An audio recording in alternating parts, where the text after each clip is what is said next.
I was really close to my dad growing up. We went fishing together, we worked together some, and I was really lucky to have a wonderful father and a mother.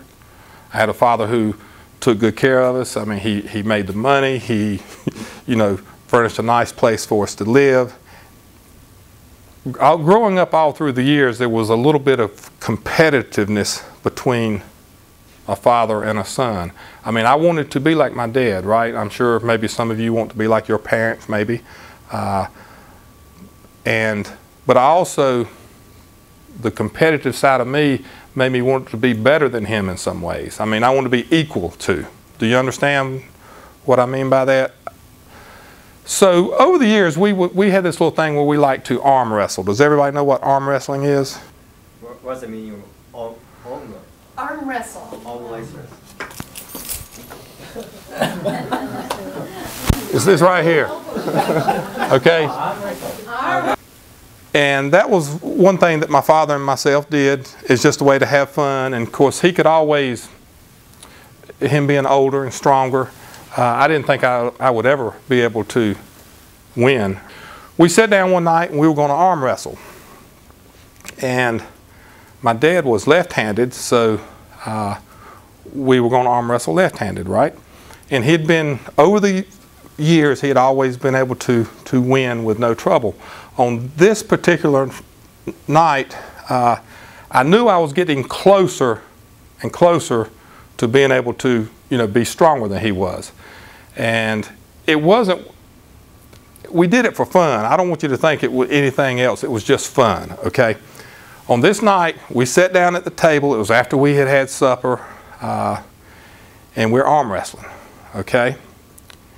And my father was very strong, and when I was 16, I was really, really strong too. So we're arm wrestling as hard as we can go, and I'm like, I said to myself, I'm gonna win tonight. I'm gonna beat my father. So in my mind, I counted to 3, and as hard as I could go, I tried to win.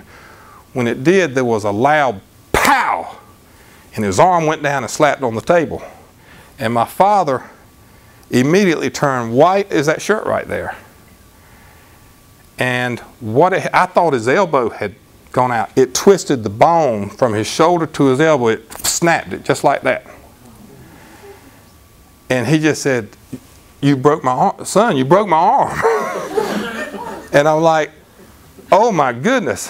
But I had had some first aid training, believe it or not, so I knew that we needed to get him to the hospital. So I go around, I help my dad up out of the chair, and I should have made a sling for his arm.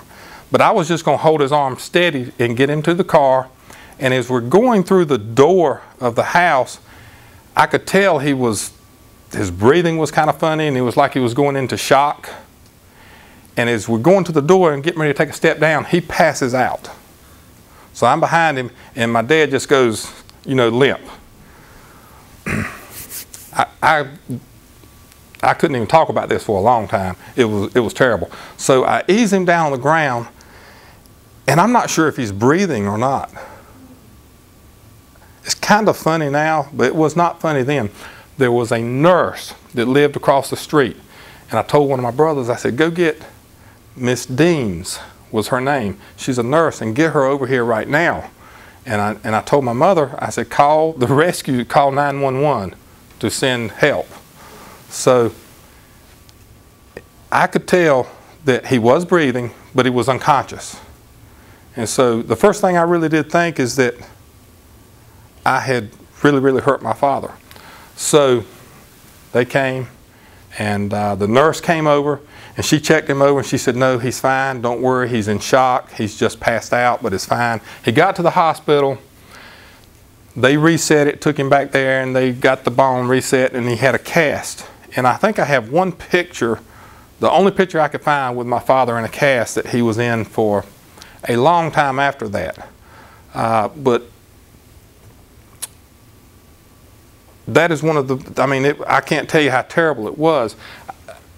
That night when my father got home, I think I probably cried and told him that, you know, I am so sorry that I did that. But my father, he wasn't mad. That was the weird thing. It was like, no, he was proud of me.